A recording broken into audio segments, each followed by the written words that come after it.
Hello mga besties! Me again, Ishi, and welcome to my channel!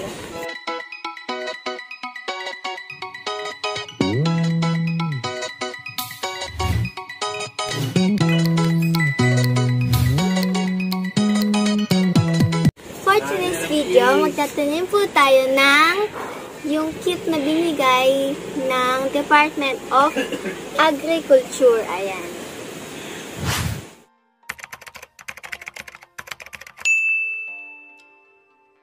Gagamitin po natin ay seed raising mix, buto ng pechay o seed, fertilizer, garden shovels, scissor, gloves, paso, sprinkler na may tamang tubig. First guys, bubuksan natin itong seed raising mix. So yun. Lagayin natin siya dito.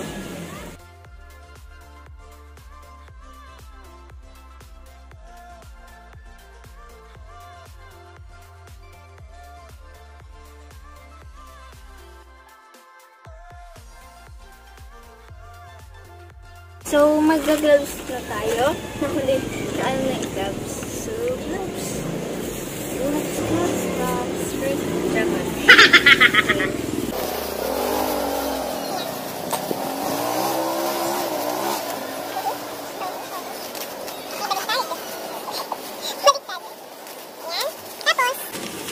Ibababa muna natin to. Ayan. So, yan. Ibababa muna natin lahat ng mga hindi mo nakakaya. So, ito yung step by step niya. Ayan. So, pour 4 to 5 of the soil less seed raising medium in the pot. Save remaining for later. So, ayun. Kailangan daw 4 to 5 na ganon. Lalagay natin siya dito. So, mayroon na siyang isama siya sa paso. So, ayun. Nilagay ko muna siya sa mangkok namin. Ayan. 1. Kailangan guys magtira syempre. 2. 3.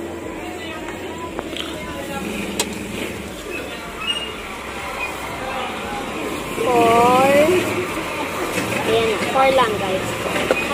Ayan na yung later. So, ayan. Step 2 ay near the edge of the pot, place the NutriCot control release fertilizer on the top of the medium. So, ito yung fertilizer. Ito yun. Yung kanina. So, ano na natin siya? Buksan na natin. So, maglalagay na tayo pabilog, paikot ng fertilizer dito. Ito guys, yung medium, itong lagay natin sa loob.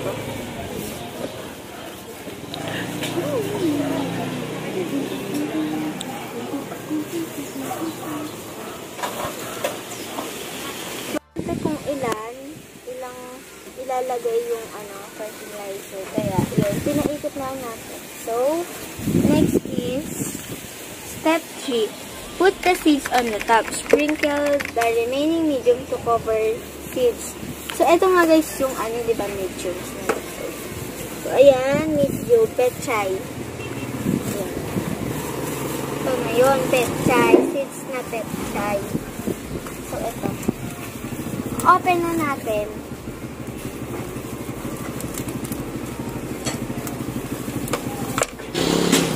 So, ayun, sprinkler daw guys. So,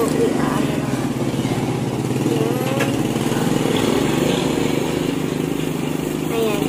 Sayang naman yung natin, yung lupa natin kung isang ilalagay lang natin. So, ayun, pinilihan ko na siya. So, yeah. And, siyempre, tatakpan na natin to. Yan. Ito nga, sabi ko sa inyo, kailangan nyo magtira ng lupa para pang ganyan siya. Pang takip, diba? So, ayun. Kaya hindi ko siya inubos kanina, diba? Ayun.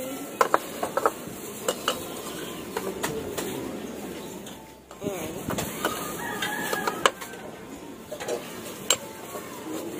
So, for water truly until medium is completely wet or until water drips from the bottom of the pot.